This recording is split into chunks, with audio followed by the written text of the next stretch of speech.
quite cold today. And the tank is quite dirty. Should have probably cleaned it, or at least given it a wipe. Yes, that's fine.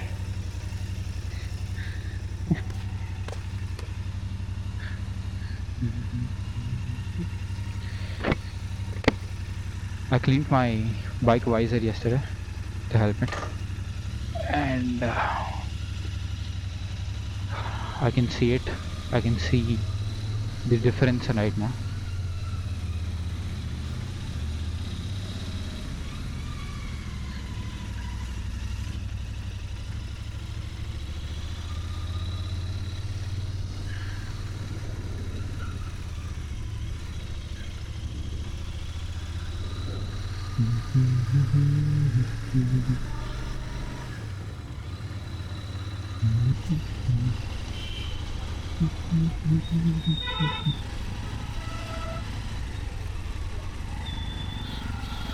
Are those cops? Oh yeah, they are cops.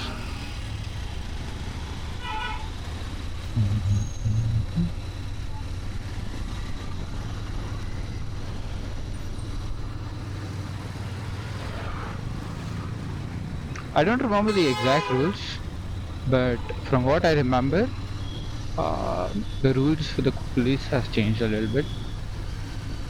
So now they cannot catch you until you are, unless you are currently, what is it called, disobeying a law or breaking a law. Unless, see, if you have fines, that's a different thing. They cannot catch you guessing that you have fines, because they won't know you have fines until they stop you and check your number plate or run your number plate. So from what I've heard, I don't remember who told me this. Like, was it a police officer or was it someone who's working in this thing or anything of that sort? But yeah, from what I remember, they're no longer allowed to catch you just like that for fun. If you do not have your helmet and then they catch you, then they can take and record of your previous fines and everything, etc.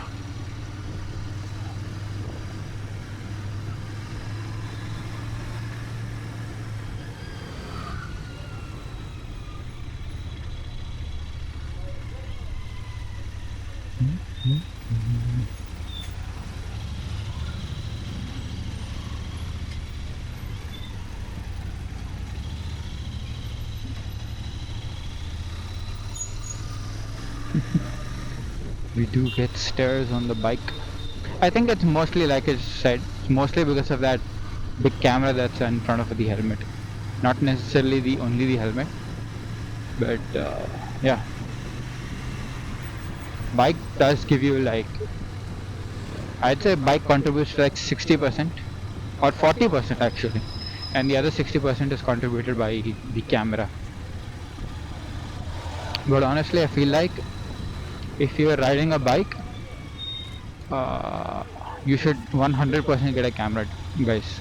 I'm not saying get like top end vlog cameras, just get a camera that works, because I'm not asking everybody to start vlogging, but it's very much important that everybody has a camera attached to their helmet. Reason being, nowadays the road rage has increased quite high. I mean, quite. The word is not coming in my mouth, but yeah, road rage has increased crazily. But we do not have any security. Like, we do not have any evidence to show who's at fault. Now, cars have started to come up with dash cams. I have seen that some bikes also have dash cam kits, but I feel like having one on the helmet is also an easy way to do it rather than installing the dash cam accessory that goes on your bike. Because from what I remember, that's around 15-20k, I think. I'm not too sure, but your camera, you will get them for like 2k, 3k. So you don't need to have like a 4k, 5k, 5.3k, 8k cameras. You just need something that can show anybody that what was happening. Because nowadays what I've seen is people are, in spite of them being at fault, they claim something else and they try putting the bike guys at fault or the car guys at fault. So it's I mean, even if you're not just riding as such, even if you're driving, no matter what vehicle you have, if you have a motored vehicle, get cameras on your vehicle. If it's a car, then front and back, if possible sides as well. If it's a bike, then on your helmet is a must. The rest is up to you. If you can afford it or if you feel like it's needed, get it done. Because initially it might feel like it's too expensive and it's not going to be, there's no return on investment. But trust me, when you're in a accident, I hope it doesn't happen, but if at all it does, or if you're in any minute road rage, that camera is what is going to save you.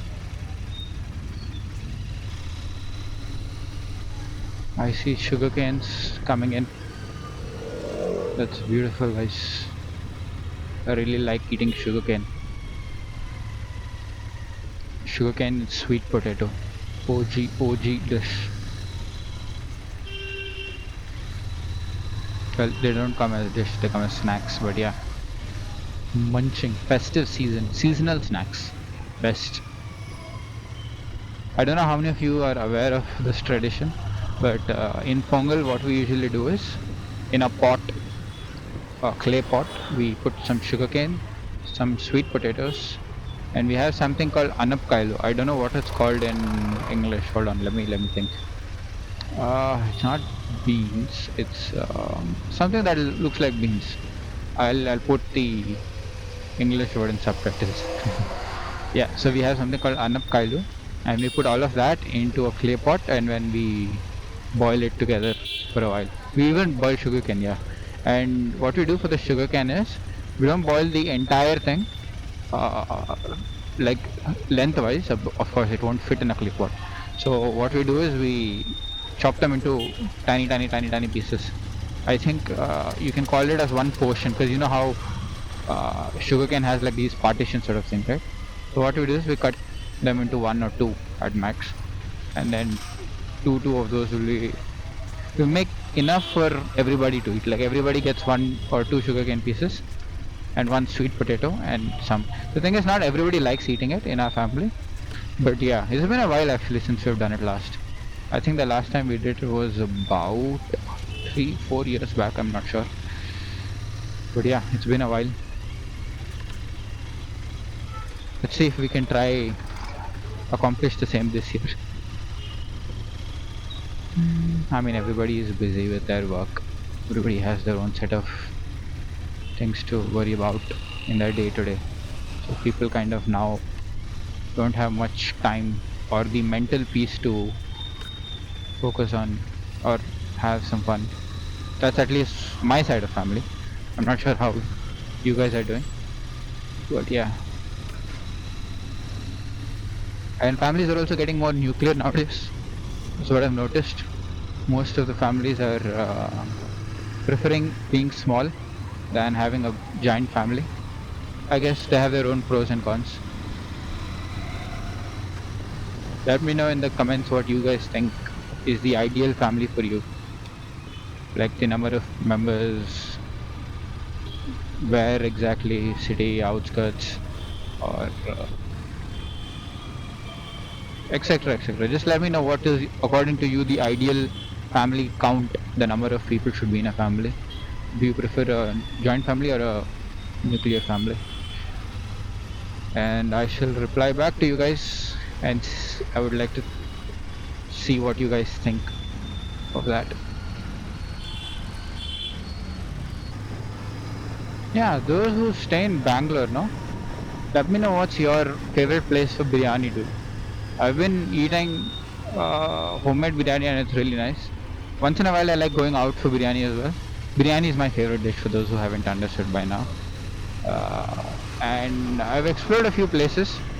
I'm gonna say there's Meghna, I've tried Meghna. I've tried, there's something called Mallika biryani, I've tried that. I've tried Hoskota, Anand biryani, and Hoskota is another biryani, I forgot what it's called. I've tried both of those. I've tried Paradise that comes here, not Paradise, and then I've also tried Biryani Zone. And near my house there are two hotels called Haveli Dum Biryani and Vidagda. So I've tried those places as well. And by far, apart from homemade outside, the favorite one is Haveli. They have the perfect balance of the masala and the chicken and everything. But I'd like to see what you guys prefer, what you guys like actually, so that I'd get more suggestions to try new places.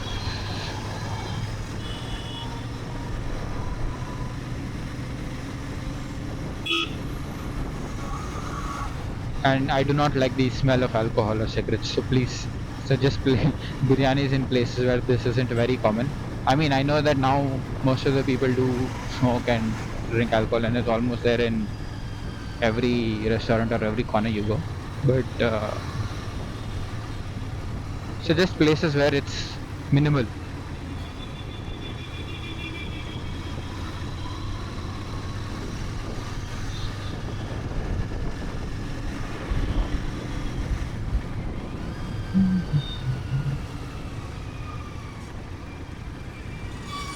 Yeah.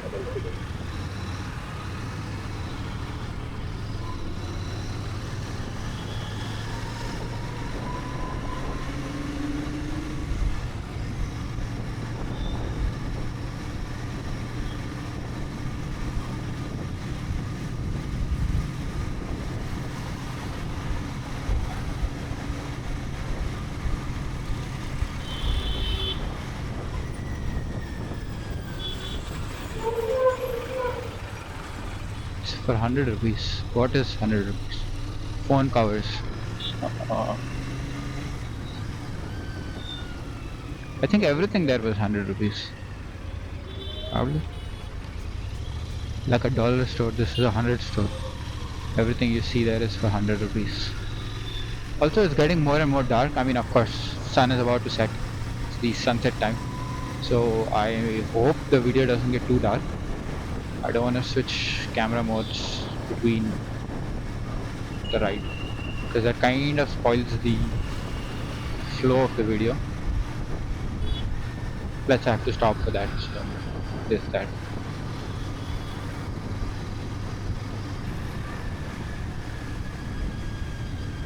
What the hell is blinking also?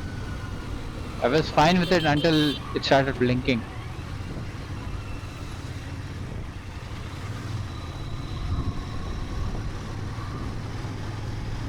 How to get someone behind you killed? That's how you do it.